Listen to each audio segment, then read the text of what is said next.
boys and girls. Do you know what today is? Today is the winter solstice, and I'm going to read you a book about the winter solstice. It's actually one of my favorite days of the year, and after listening to this book, maybe you'll know why. The Shortest Day by Wendy Pfeiffer, illustrated by Jesse Reish.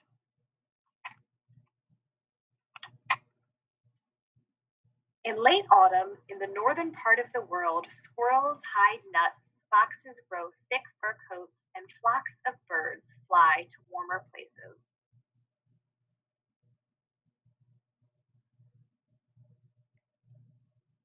The sun rises later each morning and sets earlier each evening. Each day it appears lower in the southern sky. As the sun gets lower and lower, the north gets less and less daylight. The air grows colder. Chickadees fluff their feathers to keep warm. Woodchucks hibernate in their burrows, and white-tailed deer nuzzle through the snow to find the last blades of grass.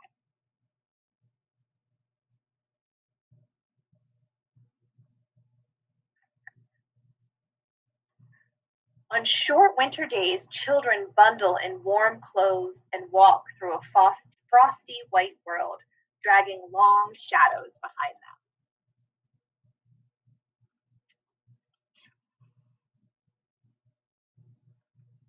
On long winter nights, families sit around to look outside. Children wonder when the days will get long again, so they play outside after dinner, like they did in summer, so they can play outside.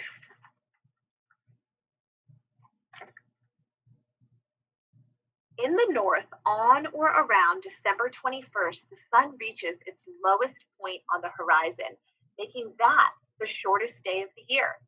Like all days, December 21st has 24 hours, but it's called the shortest day because it has the fewest hours of daylight. The shortest day, called the winter solstice, is the beginning of winter, and in some places, winter means cold, nose nipping weather. The earth tilts as it moves around the sun.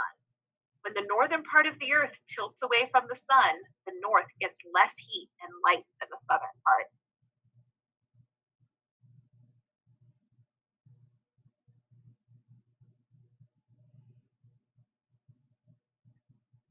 Long ago, people didn't understand how the earth tilts and moves around the sun. They didn't understand why each day had less sunshine than the day before. Some believed that evil spirits made the sun go away. People feared that the sun wouldn't shine on them anymore, making their world cold and dreary dark. They needed the sun's warmth and light. So did their plants, which they needed for food. They held ceremonies that lasted for weeks to persuade their gods to bring the sun back.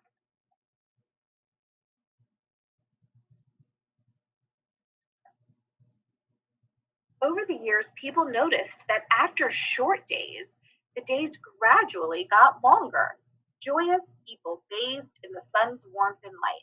They celebrated their harvests.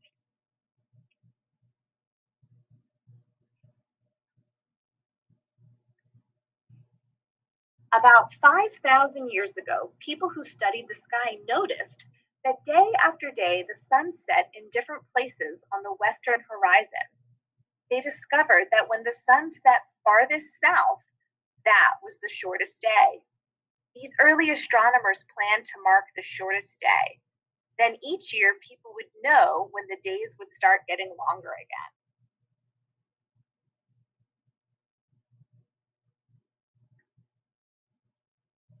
On the day when the sun reached its southernmost point on the horizon, the astronomers carried out their plan. Workers stacked stones to frame the setting sun. They made a special opening, like a keyhole or the eye of a needle. When the setting sun's rays beamed through that opening, people knew the shortest day was over. Days gradually got longer for the next 6 months. When the sun appeared farthest to the north, its rays shone through another keyhole. People knew it was the longest day of the year, the first day of summer.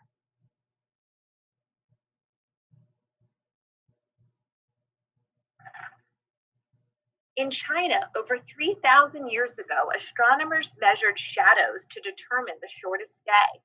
The longest shadows appeared on the shortest day because the sun was at its lowest point in the sky. They knew that as the sun appeared higher in the sky, the shadows would get shorter and the days would get longer.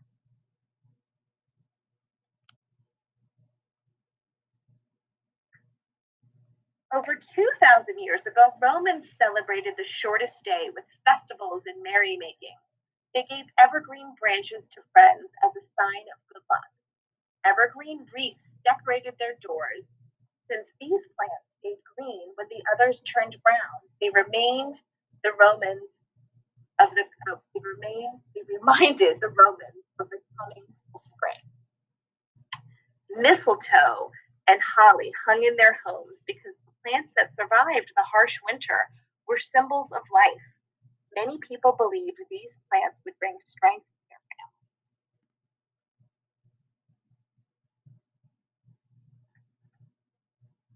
family. About 1,000 years ago, Europeans celebrated the winter solstice. Druid priests of England and Ireland decorated oak trees with golden apples and candles to represent harvest and light. In Sweden, a festival of light celebrated the return of longer days. On St. Lucia's Day, girls wore crowns of evergreens and candles to rekindle the sun's fire as they delivered warm buns to family and friends. Boys went from door to door singing to the neighbors for a few coins.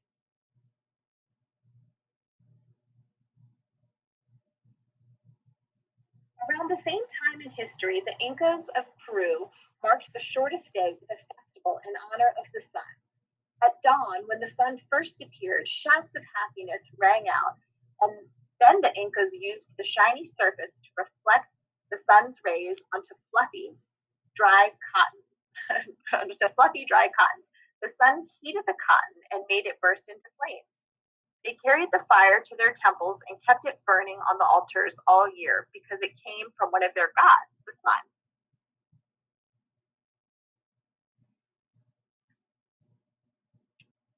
Today, people still celebrate at the beginning of winter by decorating their houses, lighting the darkness, gathering together, and exchanging gifts. They no longer worry that the sun will disappear forever. People know that days get colder when their part of Earth tilts away from the sun. They know that days get shorter when the sun appears lower in the sky.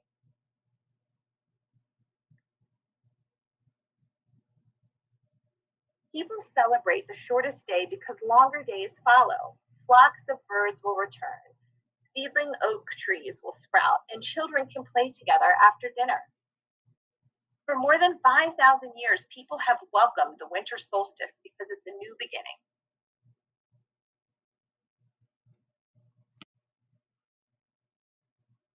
And that is it. This is the shortest day. And I hope you see why I enjoy the winter solstice so much.